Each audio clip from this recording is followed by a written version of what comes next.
y esperen que no estoy presentando.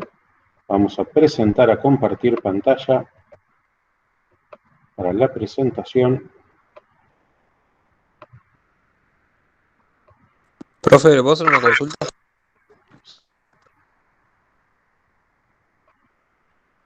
Sí, te escucho. Yo estuve viendo la clase del 10 de septiembre, si no me equivoco, la clase grabada, y Sí, está grabado hasta la parte que hicimos un pequeño corte. La segunda parte, por casualidad, ¿la va a poder subir? por supuesto que sí. Bien, Bueno, gracias, profe. ahora nuestra clase empezó subiendo la otra clase. Ya quedaste grabado para la posteridad. ¿Mm? Bien, ningún problema. Adelante. Si las cosas que ocurren en una clase no fueran así, no sería una verdadera clase. Así que todo bien. Bueno, les dije que vamos a ver cuál es la organización del trabajo. Para que esta gente llegue al lugar donde está, tiene que haber un trabajo muy grande. En primer lugar, por lo que vemos en esta foto, que es de los años 70, eh, las características que tienen los lugares de trabajo son una carpa triangular y las otras carpas que tienen similitud triangular.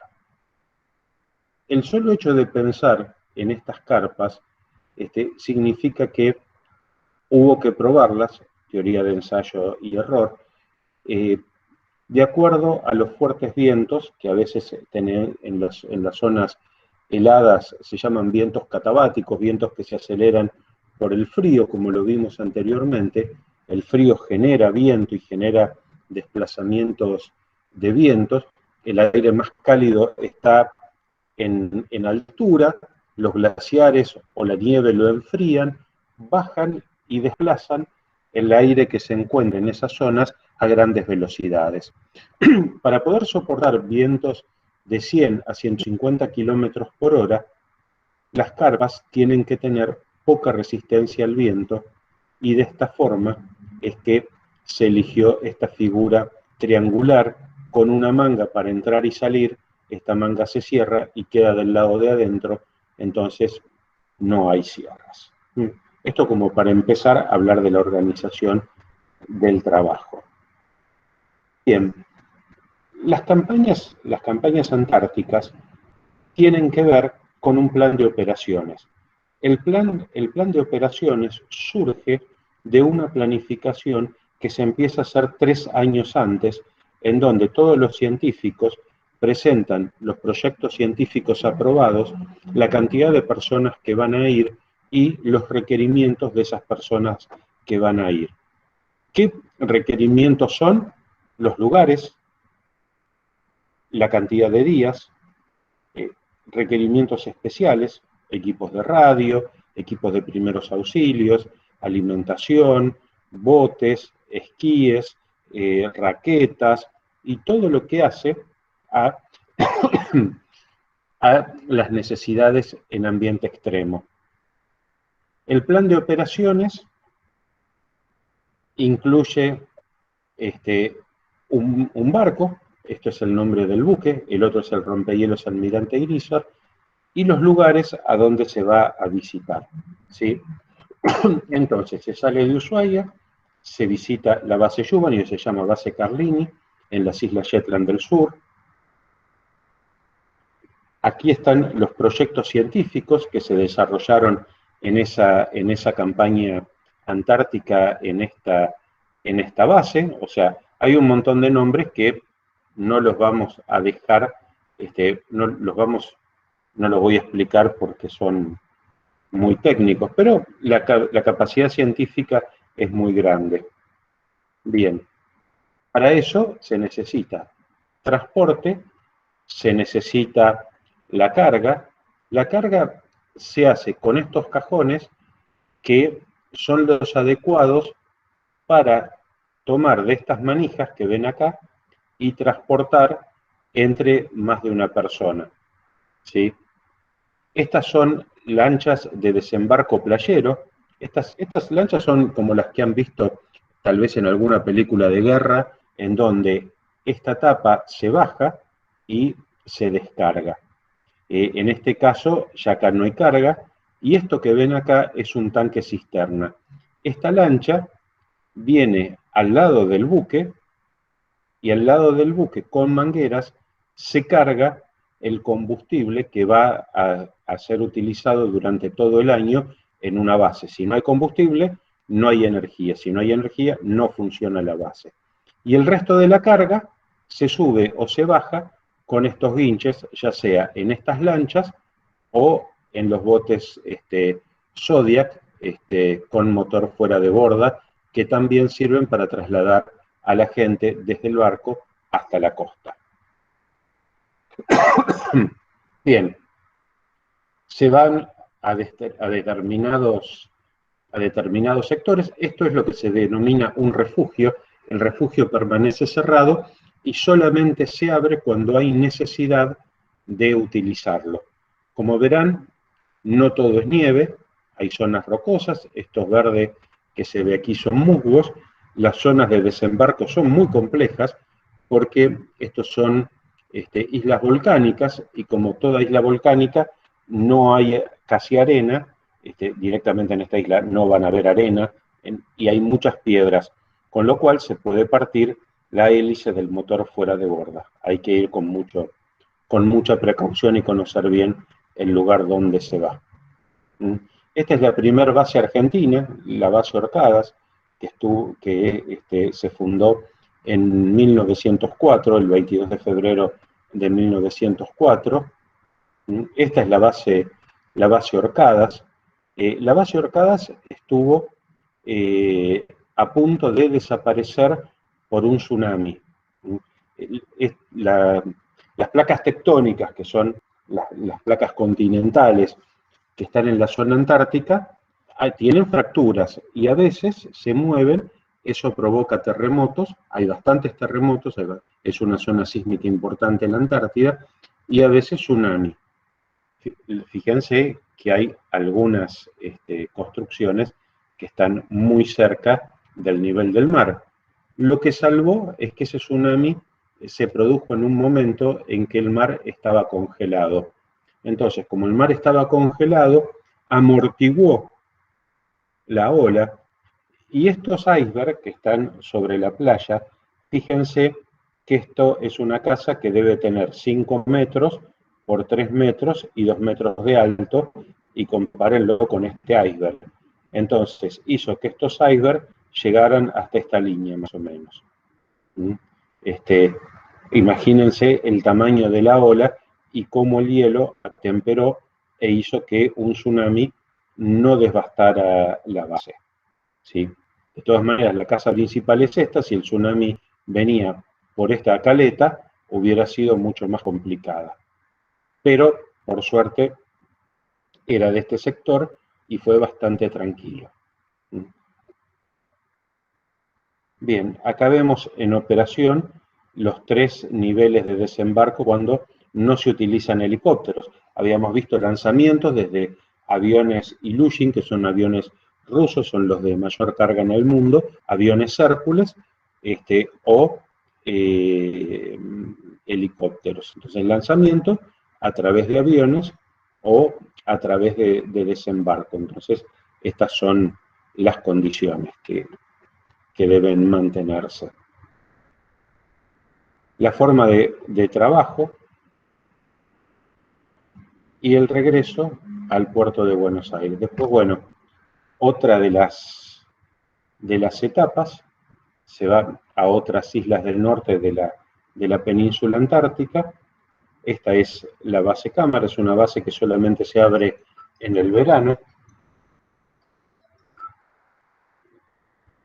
Esta es la base Esperanza. La base Esperanza tiene esta característica. ¿Ven que hay un montón de construcciones? Este montón de construcciones son casas, acá viven familia, hay una escuela en la base Esperanza, en donde tienen clase durante todo el año, ¿sí? Así que aquí van las familias en esta base Esperanza. En esta base es donde se registraron los mayores vientos que hasta ahora, podemos conocer, ¿sí? Bien, pensé que había alguien para entrar. Seguimos.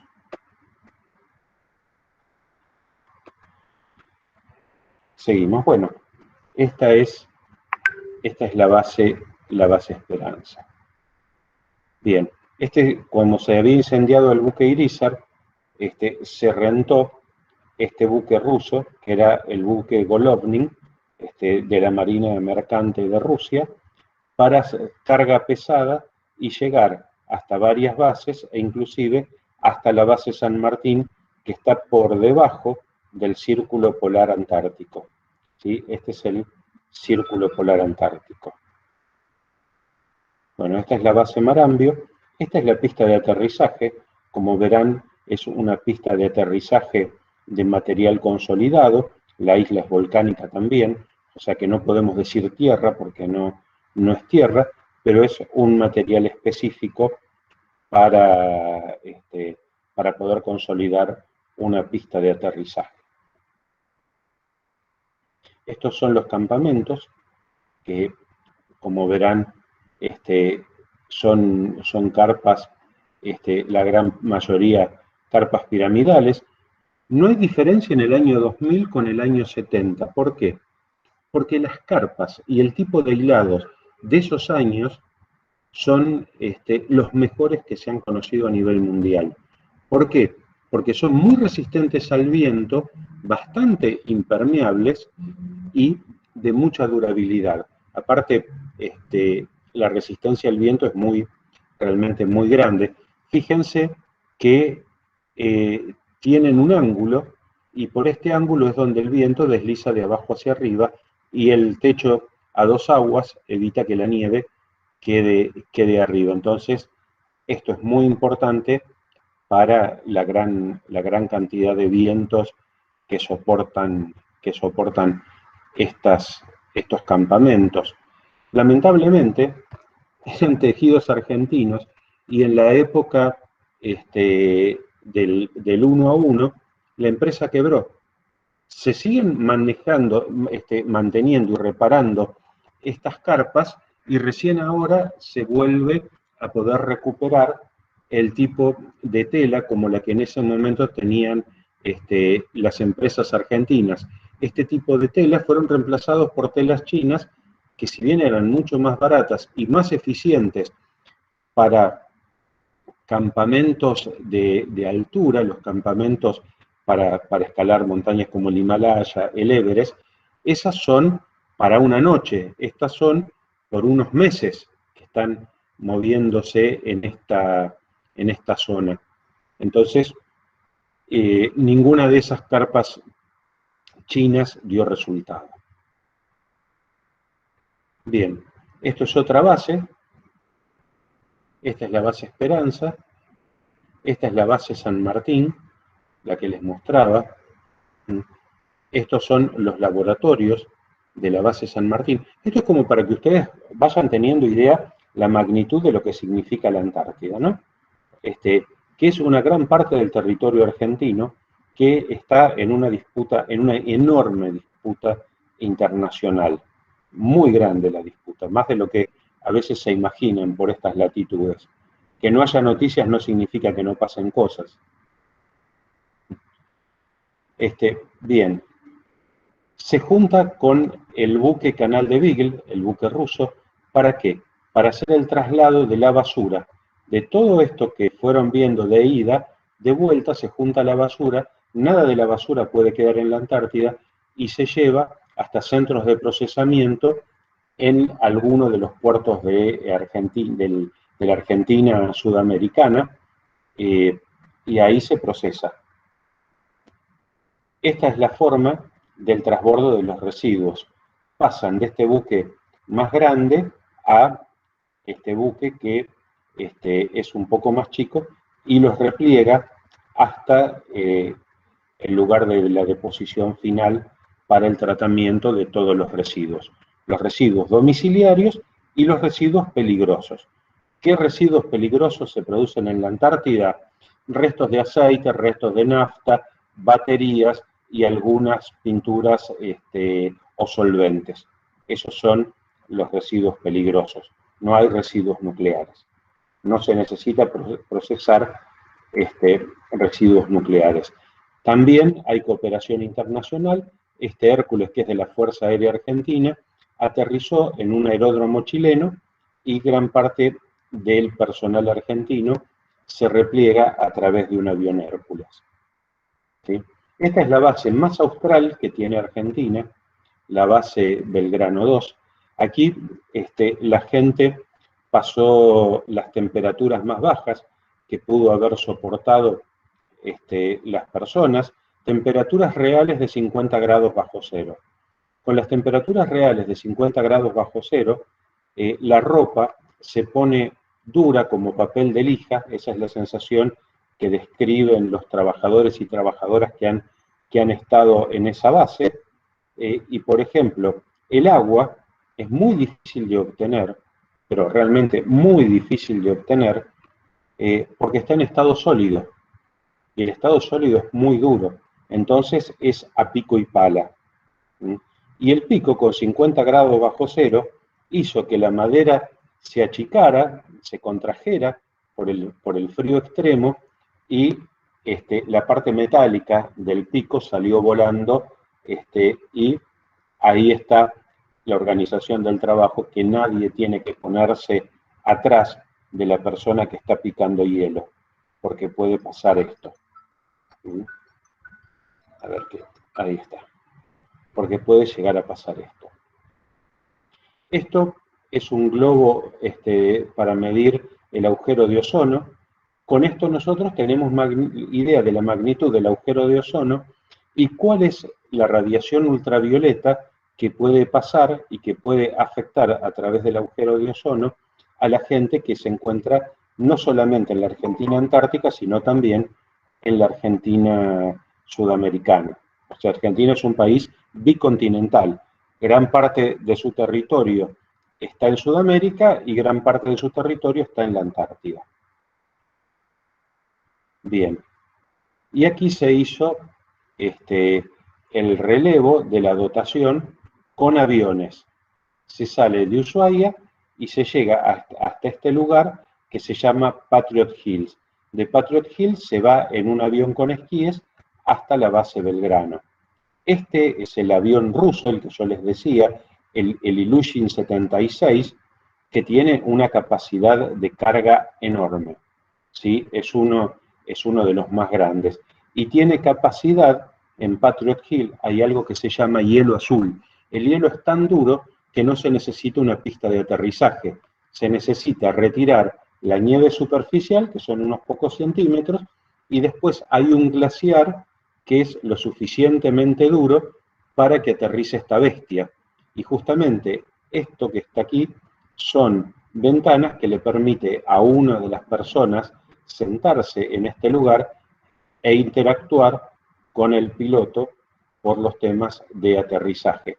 También estos han sido aviones de guerra, y esto, en su momento aquí, había una ametralladora que se operaba desde esta zona. Y de aquí se pasa a este avión que hace más de un viaje. Este avión es el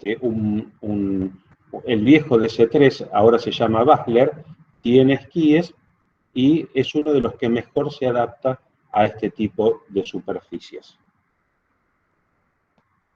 Esto es lo que ya habíamos visto, el lanzamiento desde un avión y cómo es la campaña logística. Para que tengan una idea, ¿qué insume una campaña antártica? Más allá de las millas náuticas navegadas, las horas de vuelo de helicóptero, las horas de vuelo de Hércules, las horas de embarcaciones menores, se necesitan 670 metros cúbicos de combustible a granel. GOA es gas oil antártico. ¿Por qué antártico? Porque lleva una sustancia anticongelante por las bajas temperaturas a donde se va a almacenar durante un año.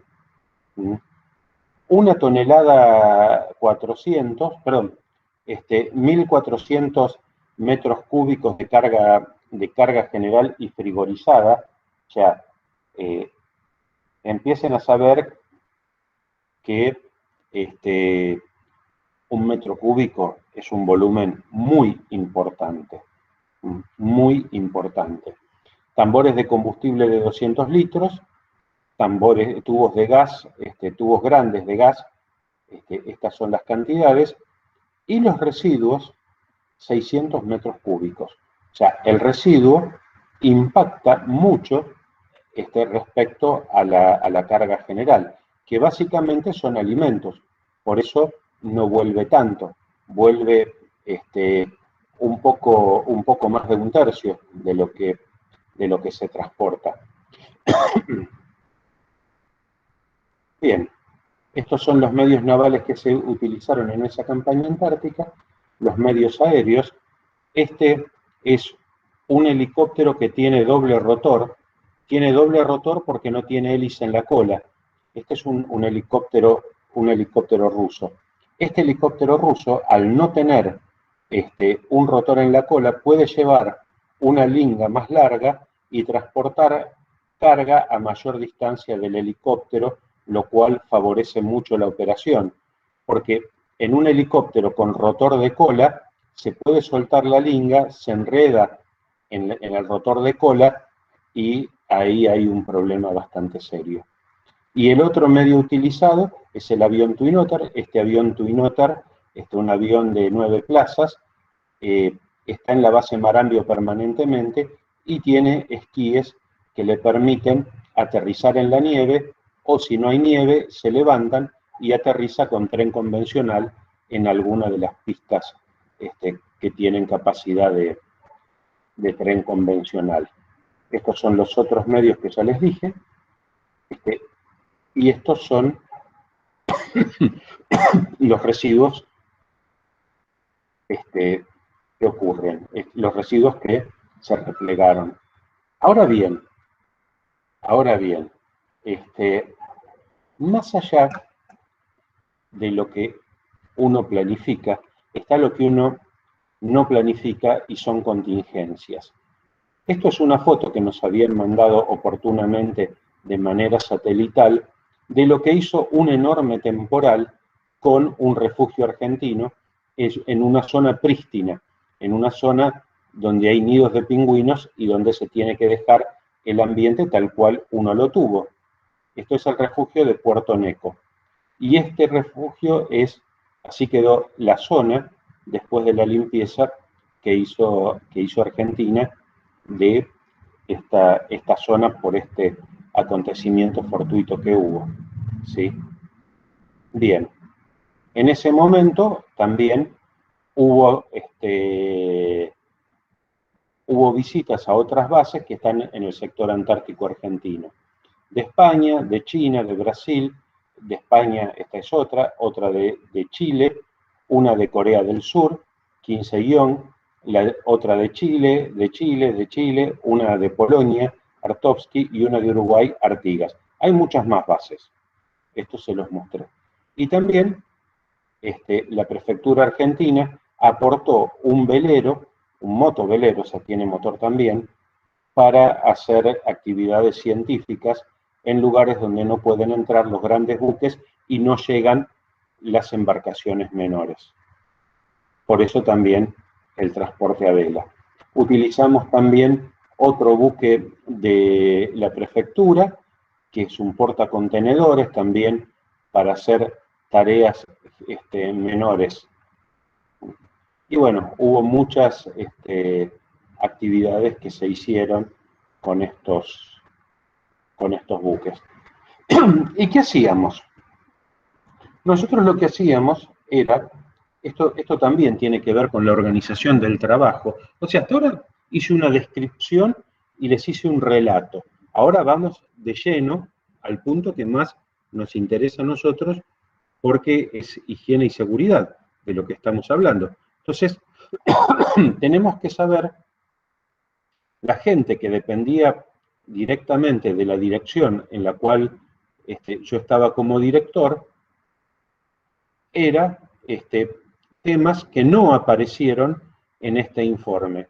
Entonces, lo primero que teníamos que saber era cuántos grupos iban y qué cantidad de personas. Grupos, por ejemplo, es biología, microbiología, geología, glaciología, ya son grupos de trabajo. Otro grupo de trabajo era desarrollo de bases, que son los que hacen el mantenimiento. Entonces, lo que está en Bordeaux es el número de personas. Bien, itinerante significa eso, que iban a un sector, después se trasladaban a otro, y de ahí a otro. Entonces, esos son itinerantes, que no están en un lugar fijo. Entonces, evaluamos qué porcentaje de las tareas se hicieron y qué porcentaje de todos estos grupos tenían gente de otros países. El cumplimiento fue muy alto. Tengan en cuenta que hablamos de ambiente extremo, que muchas veces el clima no permite cumplir con todos los objetivos. Bien, entonces lo evaluamos también por lugares. ¿Dónde fue que menos se pudo cumplir? En campamentos y refugios. ¿Por qué? Porque no teníamos el rompehielos Almirante Irízar y había que hacer una actividad bastante fuerte en esos lugares. Bien. Medimos qué pasaba con la alimentación que les dimos. Entonces, medíamos sugerencias, disconformidad con la calidad y con la cantidad. Fíjense que la calidad, el 30% estuvo en disconformidad. Había de todo, ¿no? O sea, tuvimos gente que decía que no le había llegado en buena condición y que había cosas que estaban, que no habían cumplido la cadena de frío, entonces esas se retiraban y se daban otras. La cantidad es que no les llegó todo lo que ellos hubieran deseado tener de los víveres. Esas son las principales sugerencias. Profe, una pregunta. Una cuestión de que no llegaba lo que ellos querían, ¿tenían que ver con la dieta estricta que tenían que mantener o no llegaban por qué? No llegaban porque en algunos momentos pasó que, a ver, esto es algo que tienen, está muy buena la pregunta, esto es algo que nos pasaba a diario.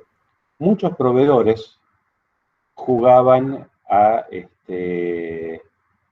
entregar de mala calidad, no lo que habían ofertado en la licitación, sabiendo que el buque se iba.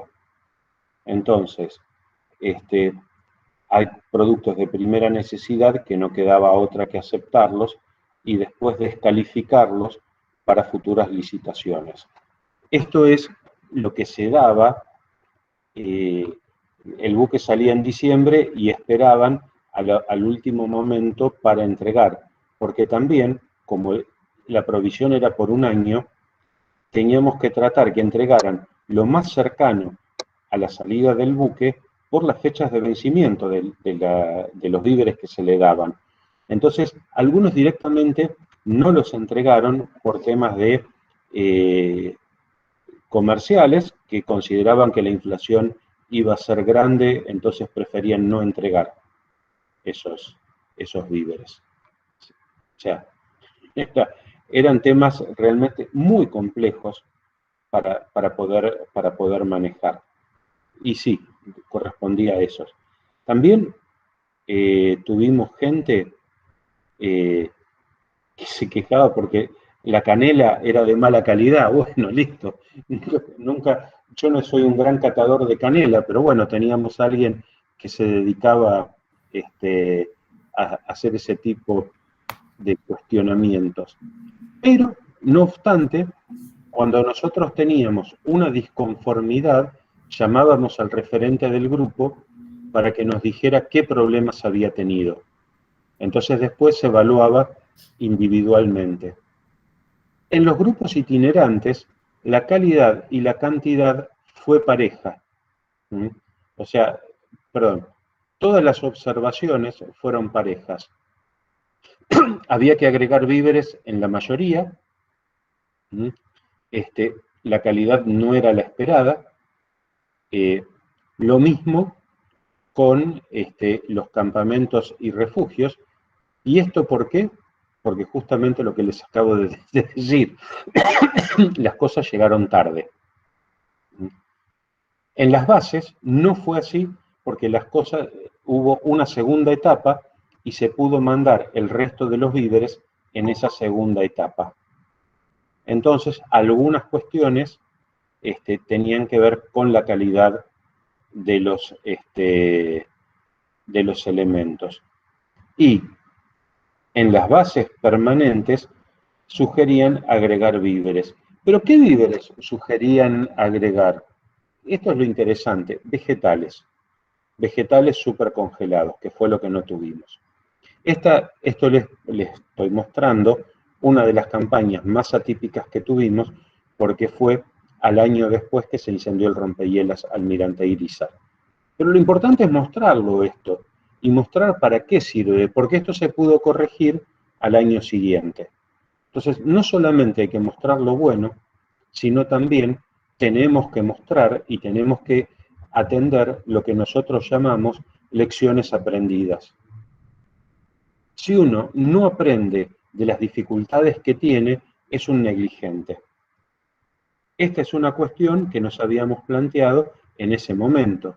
Entonces, en estas cuestiones que nosotros hacíamos, estos relevamientos, para nosotros era importante porque esto también nos permitía ir a hablar con la gente que estaba en niveles superiores e inclusive con el Ministerio de Economía para que nos facilitaran mayor flexibilidad en las licitaciones que nosotros teníamos que hacer para los víveres.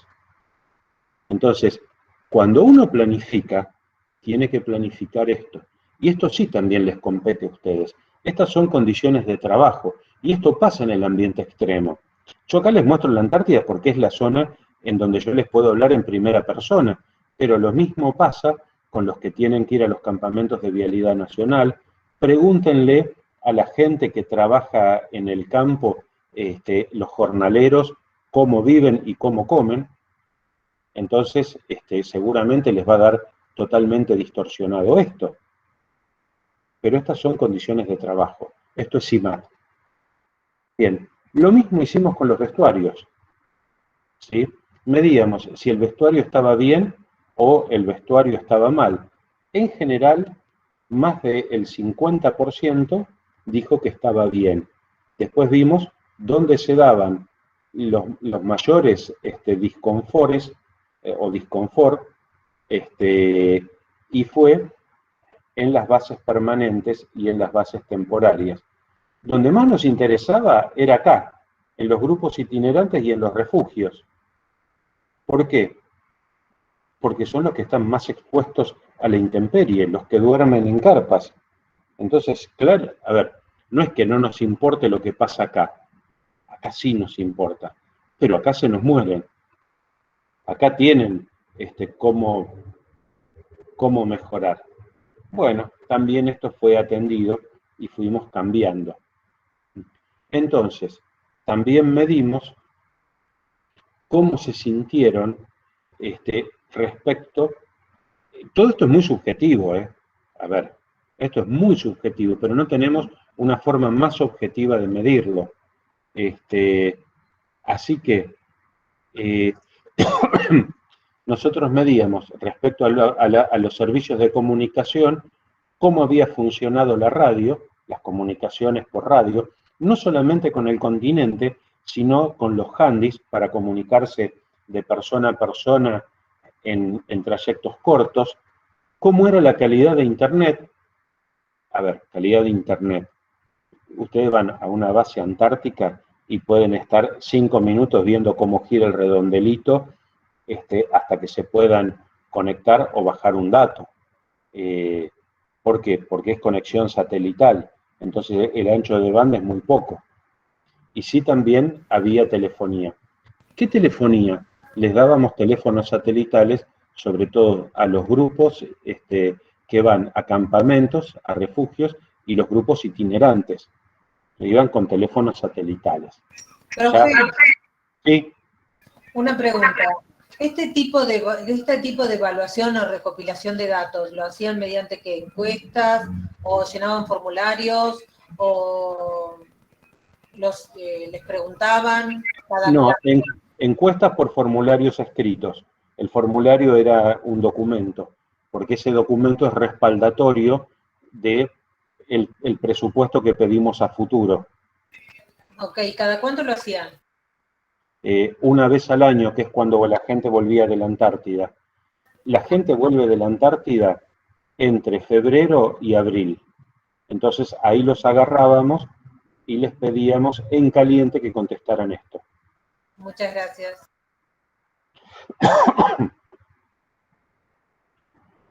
Bueno, después medíamos cómo los trataban los coordinadores previo a la salida del vuelo, ¿sí? Y el curso que se les daba antes de ir a la Antártida, si servía o no servía. Y acá la verdad no fue muy bien. No fue muy bien. O sea, que el apoyo que se le daba antes de salir siempre tuvo puntajes excelentes. Y siempre veíamos que los cursos, la capacitación previa a la salida era importante. Esto es fundamental. O sea, cuando hablamos de la organización del trabajo en ambiente extremo, hemos visto los periodos de adaptabilidad y lo que necesitan conocer del clima. Por eso nosotros nos metimos también a hablar de estos cursos preantárticos, ¿sí? A ver, este 0.84% fueron 2 personas, que me acuerdo perfectamente, que dijeron que no les servía para nada. Bueno, listo, no te sirvió. Perfecto. No significa que esté mal. Significa que no es importante esa opinión. ¿Por qué? Porque el 99% dijo que estaba conforme. Siempre puede haber alguien disconforme. Por ejemplo, en Río Gallegos, que es donde el Hércules viene de Buenos Aires, hace un stop en Río Gallegos y de Río Gallegos van a Marambio o a otra base como la base chilena, donde hacen la llegada a la Antártida. Y por condiciones meteorológicas, por ahí tienen que estar 10 días esperando en Río Gallegos. Entonces fuimos mejorando el alojamiento, esto ya estaba muy mejorado el alojamiento, hasta llegar a estos resultados. Y la comida, como no la servíamos nosotros, había un porcentaje de disconformidad bastante alto, ¿sí? Entonces, ¿qué hicimos nosotros? Pedimos un presupuesto para que el coordinador que estuviera en Río Gallegos, cuando había mala comida, ahí en esos momentos no había tanto delivery como ahora, saliera con un vehículo a comprar comida para mejorar. Y cuando había demasiada espera, comprábamos carne, leña y hacíamos asados. Entonces ya la gente se distendía, se sentía un poco más cerca de la casa, porque ahí estaban esperando sin nada que hacer. Y la gente sin nada que hacer se va poniendo nerviosa. Entonces, forma parte también de la organización del trabajo.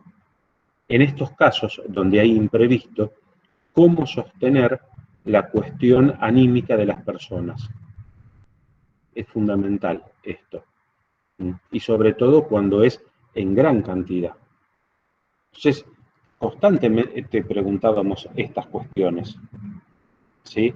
Entonces, bueno, cuando ya fuimos a los elementos de navegación, acá eran pocas personas, ¿no? Acá eran pocas personas. Entonces medíamos si recibieron todo, si no recibieron, por qué. Acá después nosotros entrábamos a preguntar a la gente que le tendría que haber dado los elementos, qué pasó que no les dieron y qué cosas le faltaron. Pero si no tenemos idea de esto, si no tenemos idea de esto, estamos siendo negligentes. Esto no importa si nos dan con un palo por la cabeza o no. Lo que no hay que hacer es negar la verdad. Y esto hay que ponerlo. Ahora, ¿de cuánto estamos hablando para llegar a este porcentaje? Bueno, estamos hablando que esto se hizo sobre 14 personas. En un grupo fueron 2 personas, ¿sí? En el otro grupo, y después hubo en los refugios 2 grupos de 10 personas. Así que sí, esto sobre todo en los temas de comunicación, en unas personas que están en un campamento perdidos en la nada, están allá, donde por más que hagan una fogata ni un satélite lo ve, es necesario que estén comunicados. Y esa comunicación es importantísima. Entonces, ¿recibieron todo lo que pidieron? Sí. ¿Están conformes? No. ¿Por qué? Porque les dieron handys que no funcionaban bien o hubo antenas que se rompieron. Las antenas rotas generan un problema serio en esos lugares. Entonces, siempre hay que hacer este tipo de evaluaciones. ¿Ven? Para los campamentos, una consideración aparte. ¿Estaba bien el vestuario? ¿Estaba mal? ¿Las carpas estaban bien? ¿Las carpas estaban mal? Fíjense que las carpas no estaban muy bien porque no habíamos conseguido carpas nuevas, porque no había ese tipo de carpas en el mercado. Entonces, tuvimos que ir al año siguiente, fabricante por fabricante, mandar cartas para poder solucionar los problemas logísticos, solucionar los problemas de comunicaciones y solucionar la iluminación y la calefacción dentro de la carpa.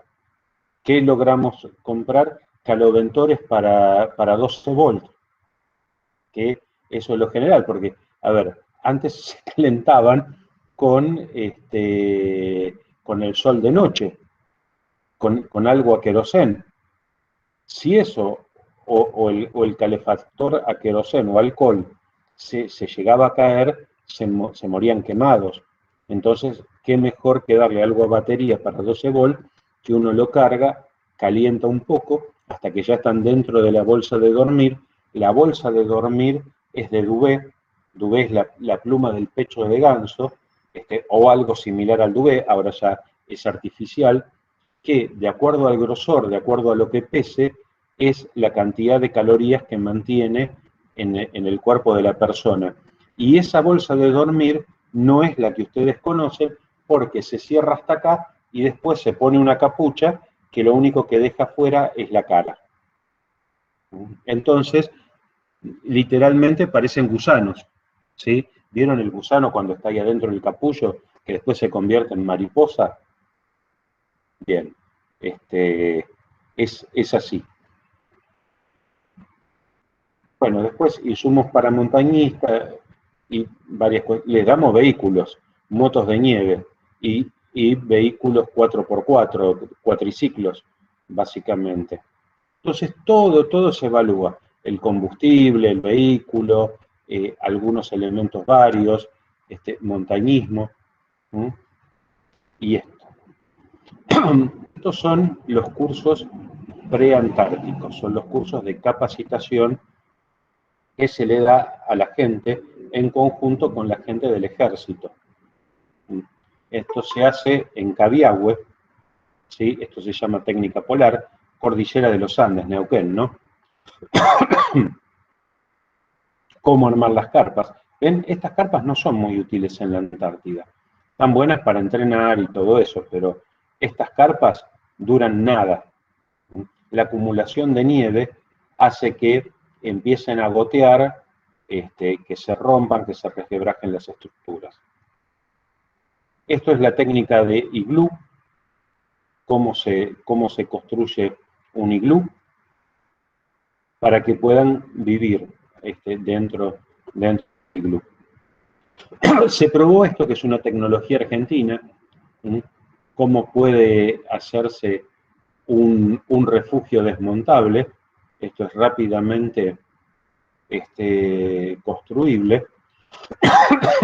Cómo son las técnicas de navegación, cómo se colocan los equipos anti-exposición. Hay que estar acá adentro, ¿eh? Uno pierde mucho la movilidad, entonces hay que acostumbrarse a los elementos de protección personal para frío extremo y navegación en aguas gélidas. Es una de las cuestiones que hay que tener muy en cuenta. Se los tiraba al agua y se probaba también la capacidad de maniobra que tiene el conductor o el timonel, en este caso. Por ejemplo, acá estamos viendo una regla de oro. Una mano para el bote, otra mano para el marinero, ¿sí? Siempre una mano hay que tenerla para sujetarse. Regla de oro. Bien. Esto, obviamente, esto es en Cabiahue. En la Antártida, con el viento que hay, rara vez tienen un mar de este tipo. Y no, obviamente que aerosillas no. Descenso en esquí, se enseña esquí.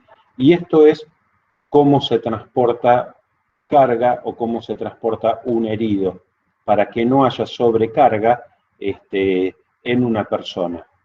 Dos lo mantienen para que esto no se ladee, uno va tirando y si es necesario, pasa adelante y se tira de tres al frente. Estos son esquíes de marcha, son esquíes más cortos y más anchos, que no son los mismos esquíes que slalom, ¿sí? Que son para bajar de esta aquí ven, cuando van en bajada, cuando van en bajada, es importante que estas dos personas pasen atrás. Cuando van subiendo, los tres van adelante, ¿sí? Entonces, en bajada, esto no golpea al que va adelante guiándolo. Los vehículos a oruga, las motos de nieve, conducción de motos de nieve, cómo se aprovisiona con el trineo que va detrás de la moto de nieve, y la técnica de rappel, ¿sí? Cómo se cruza una grieta y cómo es la técnica. Y después, esto era básicamente las campañas. Esto es lo que yo mandé a construir, un laboratorio científico donde había distintos lugares, ¿sí? La entrada con una cámara fría, acá la gente se cambia de ropa, pasa un hall de distribución cálido y hay distintos tipos de laboratorios. ¿Por qué está así en alto? Porque... ¿Sí? Perdón, se me activó el micrófono, profe. No, no hay problema. ¿Por qué está en alto? Para que la nieve pase por debajo. Entonces la nieve pasa por debajo y pasa por arriba y no se acumula. Aunque hay nevadas tan intensas que a veces termina acumulándose. Bien. Estos son los dormitorios, que también los mandé a construir, justamente para que pudiera haber mejor distribución de personal. Se estudiaron para las técnicas constructivas. ¿Por qué se estudia esto también? Por cuestiones de higiene y seguridad. Estas cuestiones de higiene y seguridad tienen que ver con qué material elegimos para construir. Paneles modulares autoportantes, shelter, como es esto, o steel framing. Bueno, se utilizaron los paneles modulares, ¿sí? Porque los paneles modulares tienen un largo, una longitud, el ancho útil es de 1,15 m más o menos, el espesor es 3 centímetros a 2,5 centímetros, y el largo es de 12 metros. Pero el detalle de unión es cómo se encastra material con material, y en el medio está la lana mineral. ¿Qué lana mineral utilizamos? Utilizamos espuma de roca. ¿Por qué utilizamos espuma de roca? Porque en caso de incendio, la fibra de vidrio o la lana de vidrio genera cianuro. Entonces se mueren asfixiados por el cianuro. También, temas a tratar cuando uno habla de ambiente extremo. ¿Dónde va a vivir o si tenemos que construir? ¿Cómo intervenimos desde la higiene y seguridad en la elección del material? Entonces, chapa galvanizada, totalmente ignífuga, pero en el caso que se prendan fuego colchones o que se prendan fuego camas, tenemos que estar seguros que el material aislante no va a matar a la gente que tiene que quedar esperando que lo saquen, porque a veces el incendio tapa la salida de esas personas y tienen que quedarse en un lugar contra fuego. Entonces, bueno, esto es lo que importa. Y para el frío extremo, miren, estas son las ventanas viejas. Las ventanas viejas estaban hechas de madera, una primer cobertura de vidrio y una segunda cobertura de vidrio, pero por los costados filtraba el aire. Ahora, ¿cómo hacemos el recambio de aire en lugares donde afuera tenemos 20 grados bajo cero y queremos tener 15 grados a 20 grados como mucho adentro? Bueno, lo hacemos con una especie de sifón y una válvula que sea regulable. Entonces, el aire viene por debajo, pasa por esta válvula, este cierre, y se produce el recambio de aire dentro de la habitación. Mientras tanto, hay paneles con aire como aislante y doble vidrio con un espacio en el medio. Entonces, esto permite una buena oxigenación dentro de los dormitorios, sobre todo en los dormitorios, y evita estos problemas que tienen las ventanas viejas en el frío. Lo otro que se evaluó es este tipo de construcciones que están levantadas del piso por pilotes. Esto es de un material de polímero de carbono que tiene un compuesto cloruro que hace que el fuego se autoextinga. ¿Se puede prender fuego? Sí, pero se apaga en cuestión de segundos. Porque el cloro, el cloro en forma de cloruro, hace que el fuego se autoextinga rápidamente. Y esto es la técnica de armado. Esto obviamente lo están viendo en Cabiahue. Esto en 4 horas ya está armado. Y esto es el campamento, esto creo que ya lo vieron en otra foto, el campamento sobre el mar congelado. Acá lo están viendo en actividad, lo están viendo en forma real. Y esto es, bueno, esta carpa la donaron de Suecia, creo, que es una carpa laboratorio para el Ártico. Y justamente la probamos aquí en medio de esta tormenta de nieve en la Antártida. Y este vehículo lo mandé a comprar justamente para esto, para poder poner módulos sobre estas plateas, que estas plateas son estructuras de aluminio muy resistentes y que resisten muy bien el ámbito salobre y permite trabajar de una manera mucho más sencilla. Les puedo asegurar que antes de este vehículo era mucho más costoso trabajar en la Antártida. Y estos son algunas de las construcciones y cómo se trabaja en la Antártida. Los elementos de protección personal están presentes, pero casi no se ven por el tipo de traje que se utiliza. Esta es la antena de radio, se le pone toda esta coraza para evitar el depósito de nieve sobre las zonas sensibles de la antena de radio. Así se iba construyendo esta antena que en realidad es radio y microondas, es para internet. Esto fue en el momento de Argentina conectada. Estos son los vehículos sexticiclos con tracción en las 6 ruedas que utilizamos para los movimientos dentro de la base. Dentro de la Antártida, este ya es nuestro personal que está trabajando y reparando las motos de nieve. Esto es haciéndole el mantenimiento con el engrasado de las zonas que la nieve, el frío, va oxidando y va degradando. Entonces, la grasa grafitada que se le tiene que poner es muy sensible y justamente para que la moto de nieve no sufra mayores desgastes, se le tiene que hacer un mantenimiento preventivo. Estas son las orugas. Estos son los depósitos.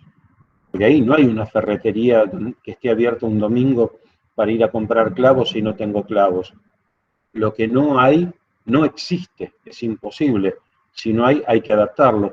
Entonces teníamos que tener un pañol con todos los elementos necesarios para cada una de las cosas que hay que hacerle mantenimiento. Esto ya es un refugio dentro del refugio. La madera da muy buen resultado. Esto es un refugio en el medio de la Antártida, ¿sí? Donde están las comunicaciones satelitales, donde están los elementos, las cocinas, fíjense, la garrafa está del lado de afuera, esto es un horno, este horno se pone sobre la llama y tiene un calor envolvente. Este es otro tipo de hornito, o sea, y tratamos que, bueno, esta es una de las garrafas que debería estar del lado de afuera. Supongo que esta foto la sacaron en el momento de llegar o de irse. La cocina, que también sirve de garage, piensen que esto es una construcción, un refugio en el medio de la Antártida. Es un loft, como esos loft donde guardan el auto adentro del living. Bueno, esto es lo mismo. Y esto es una estufa de alto rendimiento. Esta estufa es a queroseno. Esta estufa funciona a queroseno. Esto es calentador a queroseno, ¿sí? Las sillas tienen que ser plegables. La movilización del combustible en un refugio se hace, cuando no hay nieve, a través del sexticiclo. Esto es una bomba manual en donde el combustible, que en este caso es nafta, se bombea directamente al vehículo. Estos tambores que están abollados es porque ya están usados y se rellenan de basura. Entonces, tanto el tambor de 200 litros se vuelve a reutilizar con basura y se repliega al continente.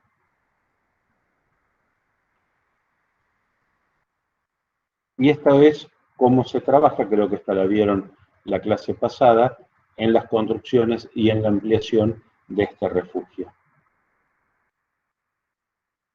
Estos son helicópteros que hemos comprado. Esto es, bueno, para que vean que hay otro tipo de logística.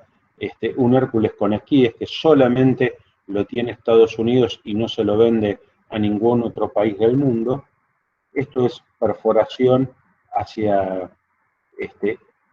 hacia el centro, porque estos lagos subglaciarios están de hace millones de años, o sea, antes que exista la vida humana existían estos lagos, después se congeló y lo que se busca es tomar muestras para saber si hay restos de vida y cómo era esa vida. 2.2 millas. Esto es mucho, la milla, ¿eh? Esto es multiplicado casi por 2 lo que se perfora. Esto es el lago Vostok, esto es lo que hicieron los rusos. Estos trabajos que hicieron, bueno, esto es lo que ya vimos la clase pasada. Está un poco lento, quiero ir un poco más rápido.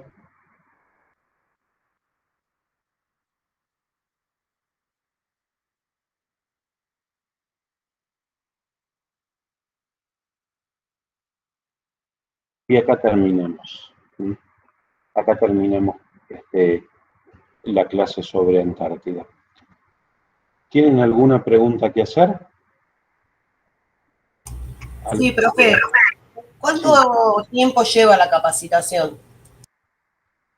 La capacitación tienen capacitación teórica, que es entre un mes y un mes y medio, y la capacitación práctica, que son 2 semanas.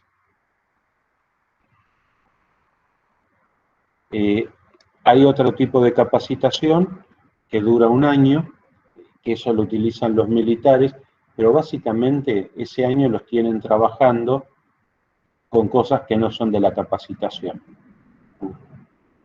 con los temas administrativos, con los temas de los recursos humanos, la calificación. Esa es lo que hacen los militares. La capacitación en sí misma en ese terreno son 2 semanas y un mes y medio la capacitación teórica. ¿Alguna otra pregunta más? Bien. Hacemos un alto por